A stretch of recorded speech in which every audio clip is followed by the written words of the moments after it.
नमस्कार, स्वागत है आपका इस चैनल पर। 100 शब्द प्रति मिनट डिक्टेशन स्टार्ट होगी 5 सेकेंड बाद, जो कि जनसत्ता न्यूज़पेपर से लिया गया है। आज का यह डिक्टेशन 5 मिनट में स्टार्ट होगी। आप रेडी हो जाइए। स्टार्ट। आज विभिन्न प्रकार की तकनीकों के साथ कृषि में उत्पादन बढ़ाने की नई विधियां भी आ चुकी हैं। इन्हीं विधियों में एक है जैविक खेती, जो प्रदूषित होते संसार के लिए वरदान साबित हो सकती है। ऑर्गेनिक वर्ल्ड रिपोर्ट 2021 के अनुसार वर्ष 2019 में विश्व के 7.23 करोड़ हेक्टेयर क्षेत्र में जैविक खेती की गई, जिसमें एशिया का 51 लाख हेक्टेयर क्षेत्र भी शामिल है। भारत में भी पिछले कुछ वर्षों में जैविक खेती में वृद्धि हुई है। भारत में 2019 में जैविक खेती का रकबा बढ़कर 22,99,222 हेक्टेयर हो गया। हालांकि अब भी यह परंपरागत कृषि क्षेत्र की तुलना में मात्र 1.3% है। भारत में अभी मध्य प्रदेश, महाराष्ट्र और उड़ीसा समेत दर्जन भर राज्यों में जैविक खेती हो रही है। इस समय देश में लगभग 43,38,494 किसान जैविक खेती कर रहे हैं, जिसमें से अकेले 7,73,902 मध्य प्रदेश के हैं। जैविक खेती फसल उगाने की वह नई तकनीक है जिसमें रासायनिक खादों और कीटनाशकों का प्रयोग करने के बजाय जैविक खाद, हरी खाद, गोबर खाद, केंचुआ खाद का प्रयोग किया जाता है। जिस दौर में पर्यावरण को लेकर पूरी दुनिया चिंतित है, उसमें जैविक खेती रसायनों से होने वाले दुष्प्रभाव से पर्यावरण का बचाव करती है, भूमि की उपजाऊ क्षमता में वृद्धि और फसलों की पैदावार में बढ़ोतरी करती है। जैविक खेती विधि द्वारा उगाया गया अनाज उच्च गुणवत्ता का होता है, जो स्वास्थ्य की दृष्टि से उत्तम होता है। जैविक खेती का मतलब यह नहीं कि इसमें मानव निर्मित रसायनों का उपयोग नहीं किया जाता, बल्कि जैविक खेती के कई तरीकों में भी मानव निर्मित उर्वरकों और कीटनाशकों का उपयोग फसल उत्पादन में सुधार के लिए नहीं, बल्कि मिट्टी की उर्वरता में सुधार के लिए किया जाता है। इसका मतलब यह है कि ये रसायन मिट्टी में जाते हैं, लेकिन भोजन में नहीं जाते हैं। हरित क्रांति के पहले से बढ़ती जनसंख्या और आय की दृष्टि से उत्पादन बढ़ाने की जरूरत महसूस होने लगी थी। फिलहाल अधिक उत्पादन के लिए खेती में अधिक मात्रा में रासायनिक उर्वरकों और कीटनाशक का उपयोग करना पड़ता है। इससे कम जोत वाले सामान्य और छोटे किसानों को खेती में अत्यधिक लागत लगानी पड़ रही है। इससे जल, भूमि, वायु और वातावरण भी प्रदूषित हो रहा है। इसके साथ ही खाद्य पदार्थ भी जहरीले हो रहे हैं। इसलिए इस प्रकार की सभी समस्याओं से निपटने के लिए पिछले कुछ सालों से सरकार जैविक खेती को बढ़ावा दे रही है। जैविक खेती काफ़ी फायदेमंद साबित होगी। इससे भूमि की उर्वरा शक्ति बनी रहती है और जैविक खादों का प्रयोग से मिट्टी की उर्वरक क्षमता की गुणवत्ता में निरंतर सुधार होता रहता है। यही नहीं बल्कि इसमें सिंचाई की आवश्यकता कम होती और भूमि की जल धारण क्षमता भी बढ़ती है।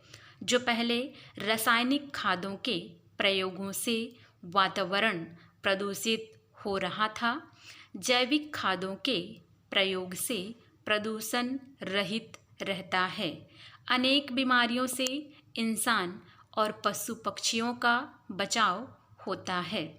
जैविक खेती से उगाया गया अनाज सेहत के लिहाज से भी उच्च गुणवत्ता वाला होता है। इस तरह उगाए गए अनाज का मूल्य भी अधिक होता है, जिससे किसान की आमदनी में बढ़ोतरी नहीं होती है, यानी कम लागत में अच्छा मुनाफा। जैसा कि हम देख रहे हैं, रासायनिक खाद और कीटनाशक मिट्टी को खराब कर रहे हैं। इससे निपटने में जैविक खाद बेहद मददगार साबित हो सकती है। यह भूमि की जल धारण क्षमता बढ़ाती है और इससे भूमि से पानी का वाष्पीकरण भी कम होता है। इसके साथ ही जैविक खेती से भूमि में नाइट्रोजन स्थिरीकरण बढ़ता है और मिट्टी का कटाव भी कम होता है, जो कि इस समय की बड़ी समस्या बनती जा रही है। जैविक खेती पर्यावरण की दृष्टि से भी काफ़ी लाभकारी है। इससे भूमि के जल स्तर में वृद्धि होती है, मिट्टी, खाद्य पदार्थ और जमीन में पानी के माध्यम से होने वाले प्रदूषण में कमी आती है। खाद बनाने के लिए कचरे का उपयोग करने से बीमारियों में भी कमी आती है। जैविक खेती त्वरित रूप से फायदेमंद साबित होने वाला उद्यम नहीं है, इसके लिए वक्त देना पड़ता है। भारत के साथ कुछ अन्य देशों के किसानों के अनुभव बताते हैं कि रासायनिक खेती को तत्काल छोड़कर जैविक खेती अपनाने वाले किसानों को पहले 3 साल तक आर्थिक रूप से घाटा हुआ था। चौथे साल बराबरी का सौदा होता है और फिर 5वें साल से लाभ मिलना शुरू होता है।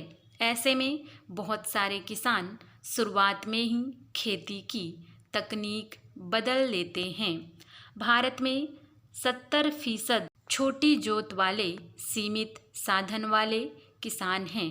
फिलहाल इन किसानों के पास पशुओं की संख्या भी तेजी से कम हो रही है, जिससे जैविक खाद उन्हें घर पर बनाना मुश्किल हो रहा है और उन्हें जैविक खाद बाजार से खरीदनी पड़ती है। वैसे तो जैविक खाद निर्माताओं की संख्या की दृष्टि से देखें तो भारत में 5.5 लाख जैविक खाद निर्माता हैं, जो विश्व के जैविक खाद निर्माताओं का 1/3 है। मगर भारत के 99% खाद उत्पादक असंगठित लघु क्षेत्र के हैं तथा इनमें से अधिकांश बिना प्रमाणीकरण करवाए जैविक खाद की आपूर्ति करते हैं। भारत सरकार द्वारा जैविक खेती को प्रोत्साहित करने के लिए कई योजनाएं चलाई जा रही हैं, जिनके सकारात्मक परिणाम भी सामने आ रहे हैं। पिछले कुछ वर्षों में भारत में जैविक खेती का क्षेत्र और उत्पादन तेजी से बढ़ा है। ऑर्गेनिक फार्मिंग एक्शन प्रोग्राम 2017 से 2020 का उद्देश्य भी जैविक खेती को प्रोत्साहित और विकसित कर भारतीय कृषि को नए आयाम में ले जाना है। आज भारत में जैविक खेती में अपना योगदान देने के साथ ही यहाँ 8,35,000 पंजीकृत जैविक कृषि उत्पादक हो गए हैं। स्टॉप। आप लोग इसका अभ्यास करें। इसमें का कुछ कुछ वर्ड ऐसा है जो थोड़ा डिफ़िकल्ट है, जो नहीं बन पाएगा। कोई बात नहीं, उसको छोड़ के आप आगे निकलिए। जब भी आप डिक्टेशन लिखते हैं और कहीं पे कठिन वर्ड आ जाता है जिसकी आपकी आउटलाइन नहीं पता है ना, तो उसको छोड़ के आगे निकलना है, क्योंकि एक वर्ड बनाने के चक्कर में आपका 5 वर्ड छूटता है। इसलिए उन कठिन शब्दों को जब आप मीनिंग करेंगे उस टाइम पे मिलाइए कि कौन कौन सा वर्ड आपसे नहीं बना, उसको अलग से नोट डाउन करें और फिर उसका आउटलाइन बना के प्रैक्टिस करें। यदि आउटलाइन बनाने में दिक्कत हो रहा है तो आप जो जो कठिन शब्द आता है आपके पास, उसको अलग से लिख करके आप हमारे पास भेज सकते हैं, तो उनकी कठिन कठिन शब्दों की आउटलाइन हम बता देंगे।